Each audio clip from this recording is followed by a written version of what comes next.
This is the Halftime Show with Omar Al-Duri on Pulse 95. Yes, we are live on the Halftime Show with Omar Al-Duri. I'm your host, cover everything sport, international, local. We've got to give a shout out or a couple of shout outs to my favorite people on Instagram who are always on point with me. Mustafa, Terry, Wada, Masood, Dre, all the way from Australia, Lara.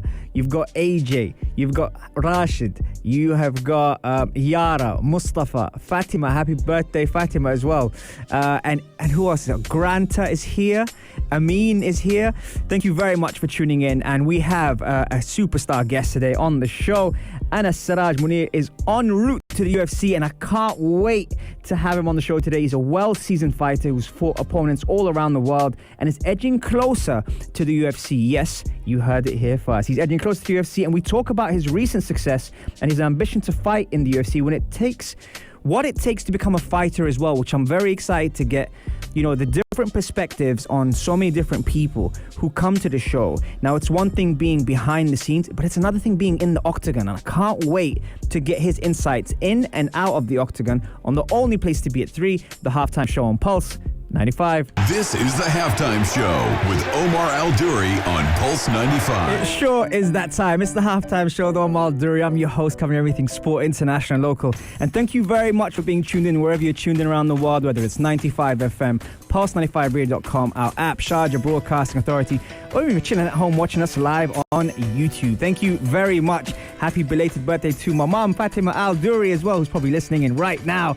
And we have a fantastic guest in the studio. Siraj Mounir is here. Anas, how you doing?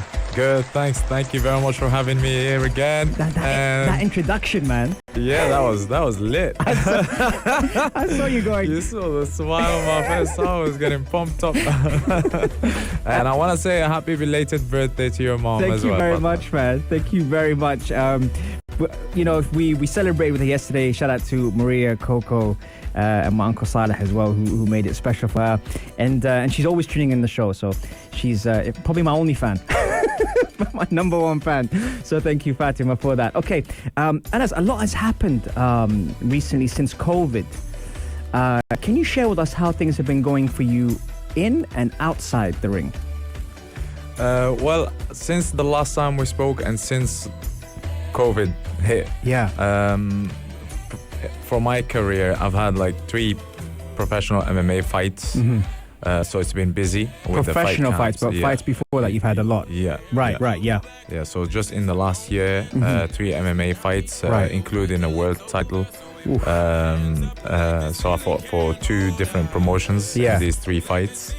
Also, there was a lot of other stuff outside of the cage, like including commentating, analyzing fights, including some UFC fights. Some fights for UAE Warriors. Yeah, I gotta stop you there for a second. You said it so casually. You said I just fought for a world title. That doesn't happen every day. This is what I mean about this guy. This is the reason why I brought him back on the show. He does things and acts so casual about it. The world title. How do you not get yourself psyched for it because it's already a huge thing? How do you kind of remain calm when it comes to a world title? You just ride the wave, you know.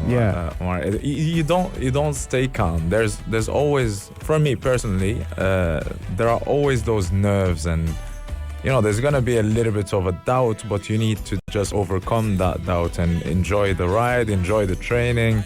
Of course, the weight cut, you're not gonna enjoy that as much, especially if you have like the biggest sweet tooth like myself, Actually, it's been very famous, your sweet tooth, because you've come out and you said, as soon as I'm done with this fight, I'm gonna have A, B, C, D, E.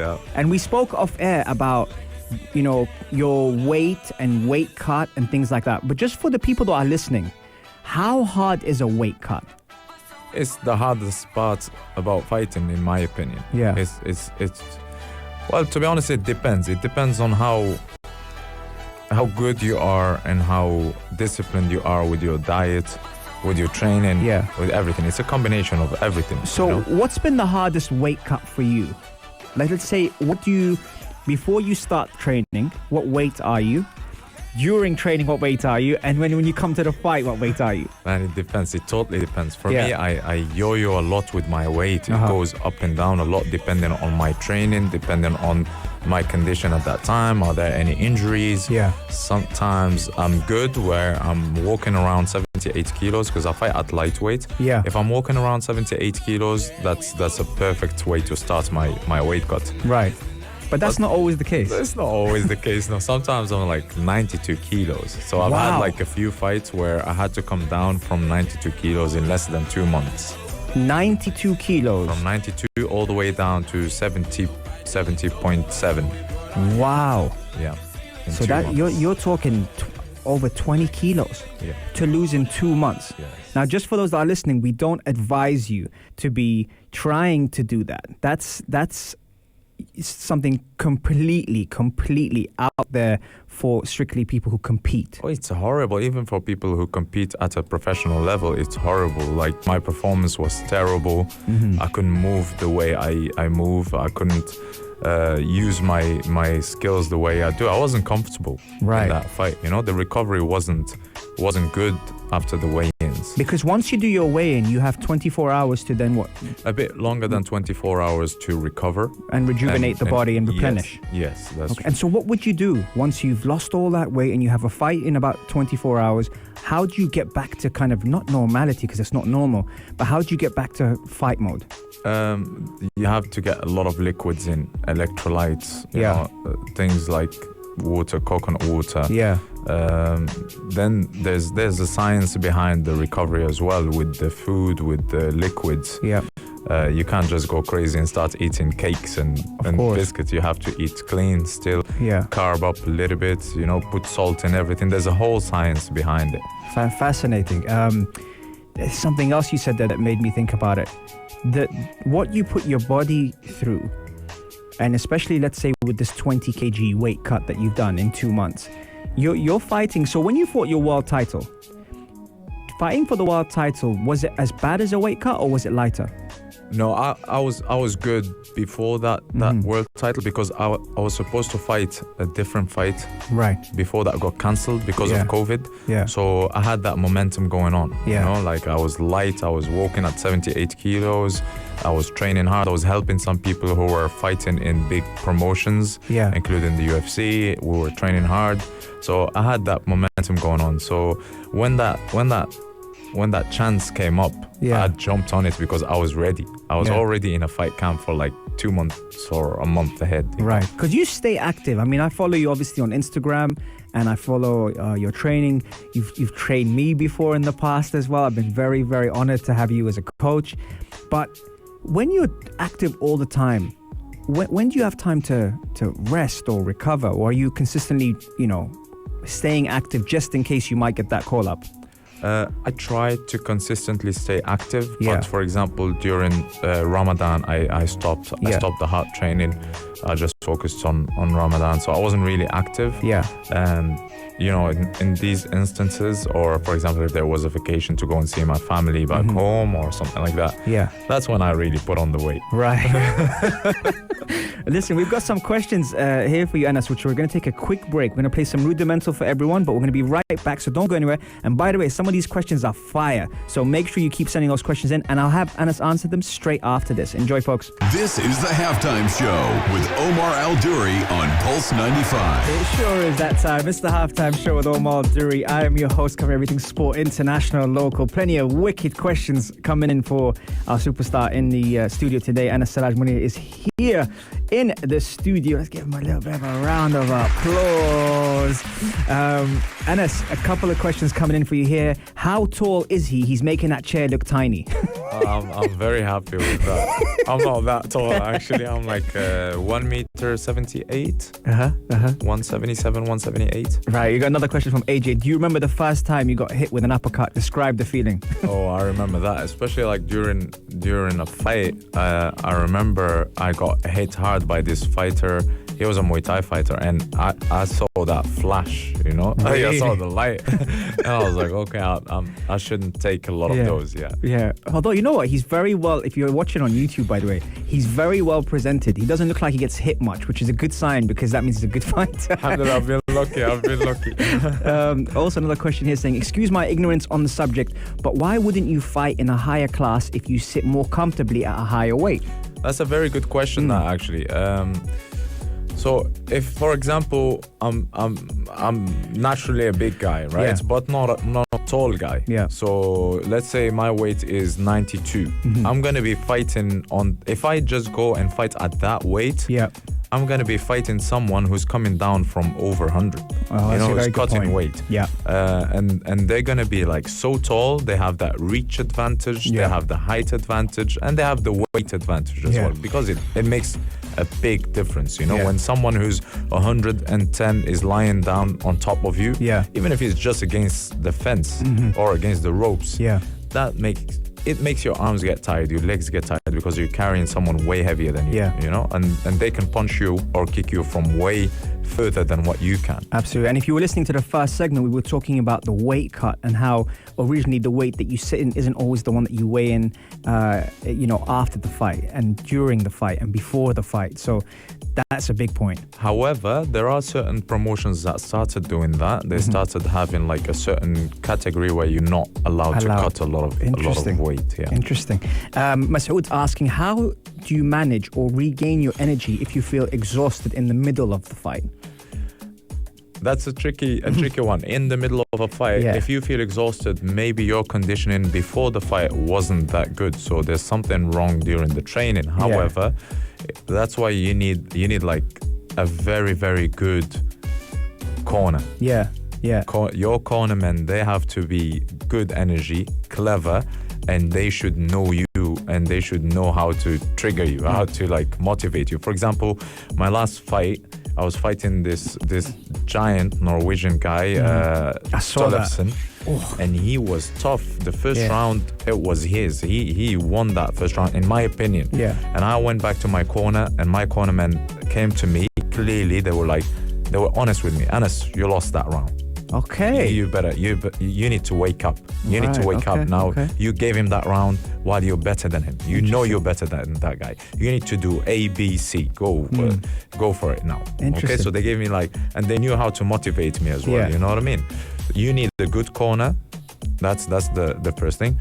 Another thing that I took into my training as well, it's not just the physical part. You need to train your mental toughness as well. How do you train your mental toughness? For example, one of it is like getting out of my comfort zone. Okay. For example, in training, I'm going to put myself in situations where I'm not comfortable. Right. I'm going to be on my back, someone on top of me trying to punch my face in. Yeah. And I'll try and get out of that. Right. Put myself in positions where I'm not good at and try and make myself good at those positions. Yeah. And also I took on this NLP, neuro-linguistic programming. Programming, yeah. And I found that helps me a lot. You know, like it really helps me. I'll just put it on when I'm falling asleep. And I think that it helps me a lot. Does that help you reset? It does. And I think that it helped me push through things as well. Very interesting. There's a couple of things you said there. That you said the right energy. In your corner, what is the right energy when you're already in a very high pressure situation?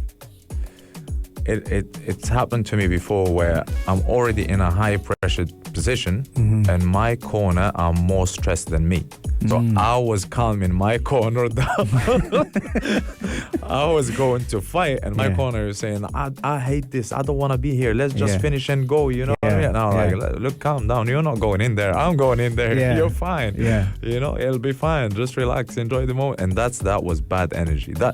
You know, that sucks the energy out of you. While if someone is like, let's go, let's have fun. You know, it's your time. It's your night. You've worked hard for it. You know what I mean? Like, do you stick to the same corner people? Do you rotate? I try, but it's happened to me where I rotated because here in the UAE, the sport is still young. Correct. It's growing up and it's growing up fast, but it's still young. There's not a lot of coaches. There's not a lot of fighters.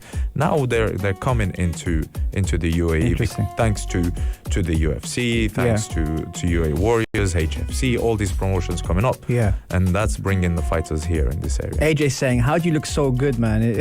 Thanks. Being Thanks, a fighter. And then Almas says, this guy looks similar to Oscar De La Hoya. Thanks. I'll take that as a compliment. That's Thanks. big. Masoud is saying also how you build or train your body for an intense fight with your strong opponent. So I think the question was for Masoud is, how do you build or train your body for such a strong opponent? You have to work on everything. Yeah. Everything. Like, you know, not just strength. Strength, conditioning, speed, agility. Yeah.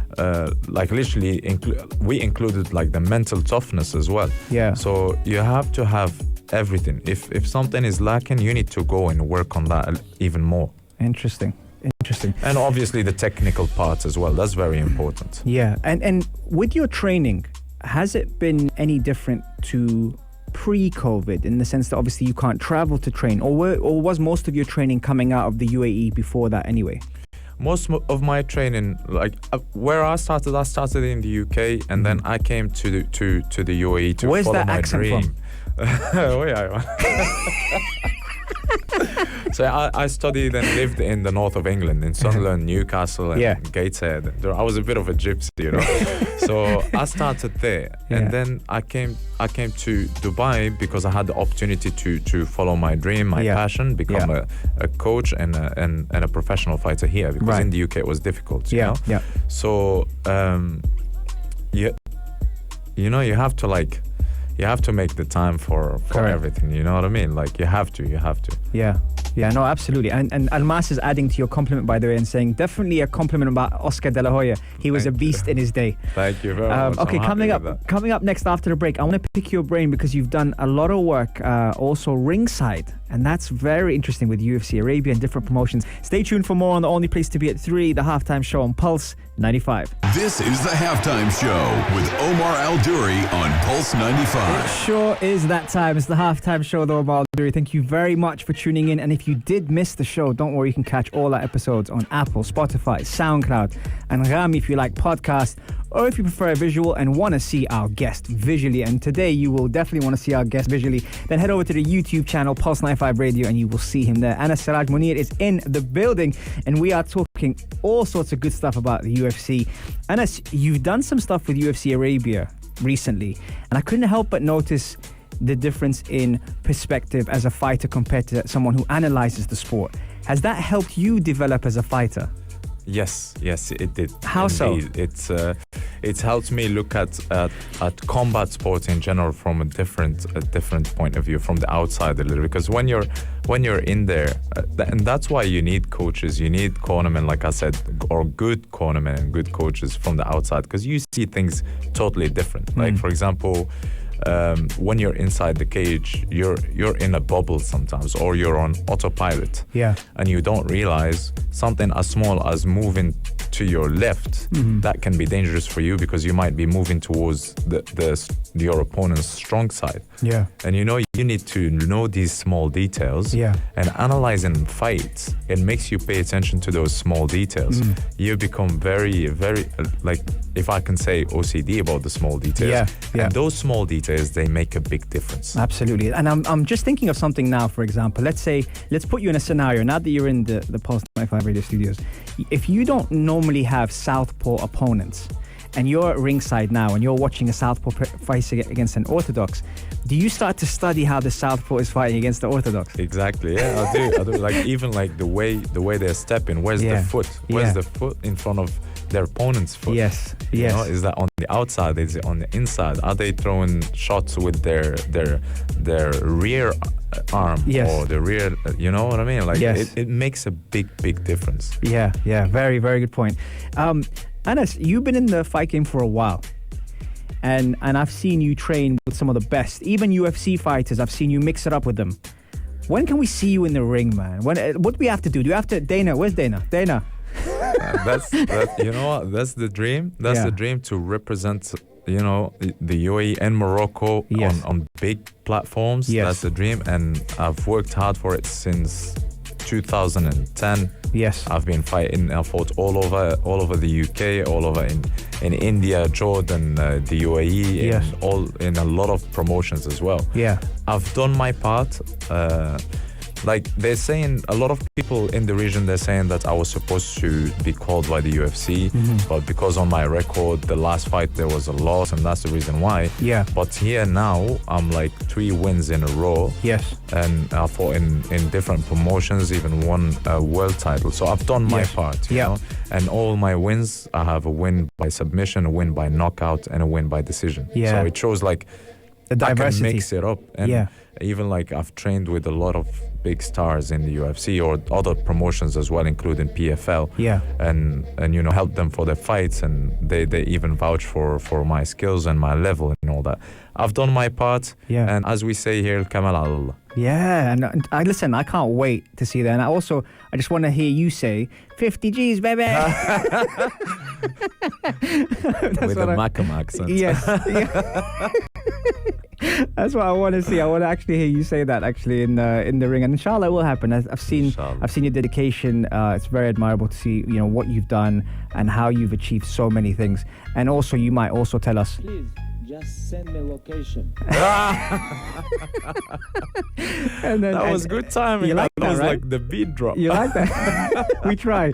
Okay, we're going to take a quick break now. The Adhan prayer is coming up, but once we're done with that, we got one more segment with Siraj Mounir. Stay tuned for more on the only place to be at 3, the Halftime Show on Pulse 95. This is the Halftime Show with Omar Al Duri on Pulse 95.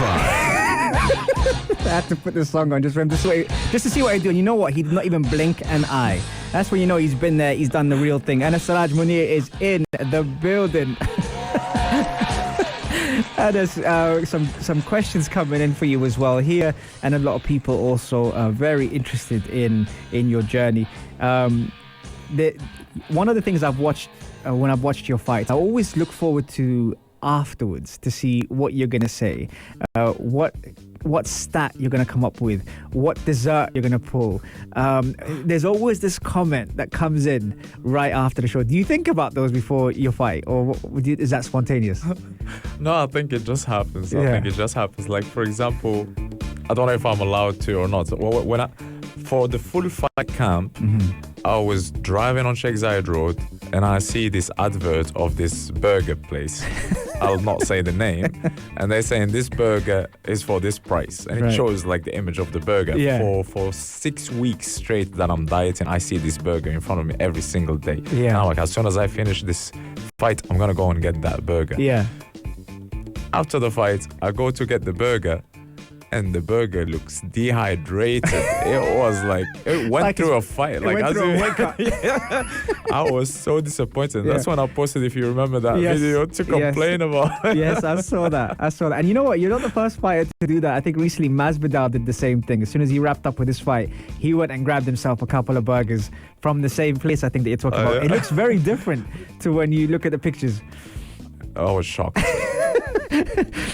Guys, if you're just tuning in and you missed the show, what a show it's been so far. We've spoken about weight cuts. We've spoken about losing 20 kgs in 2 months as a fighter, what you put your body through. We've also spoken about having the right corner people and how they have to be good actors, is what Anas mentioned. Someone asked a question about Oliveira during the show, and Oliveira fought Chandler in the fight, and Chandler fought someone that you actually trained with, Dan Hooker, recently. Yes. How good is Chandler to be beating someone like Dan Hooker? I was shocked, to be honest. Like, I remember we were analyzing the fights before that event for UFC Arabia, and all of us on the panel, we were saying Dan Hooker is gonna win against Chandler, maybe with a knee. Right to the face, because his timing is amazing. His striking is amazing. He's very fast, very smart, very talented. You know. Yes. So Chandler got my respect after that fight. Is it also the fact that he said the right things? He's got the right image. Because when you look at someone like Oliveira, who's been doing it for such a long time, Chandler comes in, has one fight, yes, against a very established fighter, but all of a sudden they're talking about him facing the top 5 fighters, while Oliveira has been doing it for so long and is now champion. At the same time, Chandler is a star in a different promotion in Bellator. Correct. So, and he fought some monsters in that promotion as well, and he was the champion.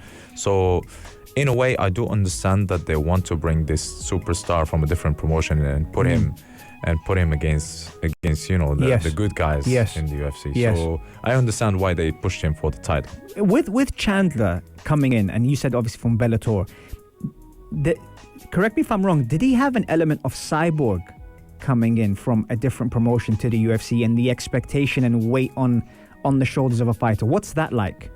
I think yeah, it does put a lot of pressure on the fighter, but at the same time, it's good for him. It's good. It's a good image. It's good exposure. It's very good for him. Right. Okay. So now that you're here and we've got an actual mixed martial artist. Who's the best boxer in the world right now, pound for pound? Oh, best boxer right now? It has to be Canelo. Yeah. In my opinion. Yeah. Right now. What is it about Canelo that makes him so dominant? Not so special, so dominant. I think his experience. He's been through a lot with like some great boxers. Yeah. His timing is great. I think that he's got that look as well. Like where I don't know that aura as well. You know what I mean? Like, and his power is just on a different level. His power shots are just something else, aren't they? And when you look at mixed martial artists, athlete-wise, because I've seen you train in all martial arts. Athlete-wise, who stands out for you? Athlete-wise, right now, it has to be Kamaru Usman. Okay. For me, in terms of his engine, in terms of everything, like he's got world-class wrestling. Yeah. Okay, I'm not gonna say it's Habib Nurmagomedov's level, but he's got world-class wrestling. Yeah. He's got good striking. Like he won a few fights against some beasts with a jab. And foot stomps. But his energy and he's so athletic. I think he's the one. Okay. Can you see him dominating his division for a long time? I think so. Yes. Yeah. Best coach out there. Who? Okay, you know what? Let me rephrase that because I know you have a lot of coaches. If there's a coach you haven't worked with that you would like to work with out there, who would it be? Oh, what's his name? Javier, the coach of AKA, the coach of Habib. Oh, and, yeah. I would love to work with him because of his energy. You know how like that full team they had that energy and that camaraderie. You know how DC is with Habib, and there's that banter and they look after each other, they push each other. Yes. But they've got each other's back as well. There's a lot of respect there as well. There's got each other's back. Yeah. Like they do respect each other and they want to see each other succeed. Yes. You know? And to do something like that, you need a great coach to do that. Yeah. Okay. And so they said that recently on August 14th in Saudi Arabia, there should be the fight finally happening between Tyson Fury and Anthony Joshua. We've spoken about athletes, we've spoken about technique and technical strikers. Who wins that in your opinion? It can go either way. It can go either way. I don't want to call the shot, but honestly, what do you think? What do I think? Yes. I think technique-wise, Fury, athleticism, Joshua. Yes, and what about heart? You can't ever doubt Tyson Fury's heart. But Tyson Fury needs a motivation. Here's a question for you. Think that you turn this around. Is Joshua as big of a motivation to defeat as Deontay Wilder was for Tyson Fury? And that's a question for the fans. 4215. It is a lot. You can tell he's done this before. He's very good.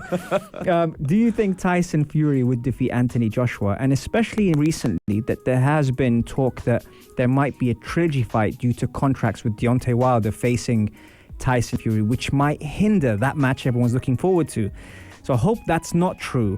But I've seen different reports from different people saying that that's the only thing that might get in the way of Tyson Fury facing Anthony Joshua on August 14th in Saudi Arabia, coming up soon. So he dodged that one. We'll let him go for that one. He's very good. You can tell.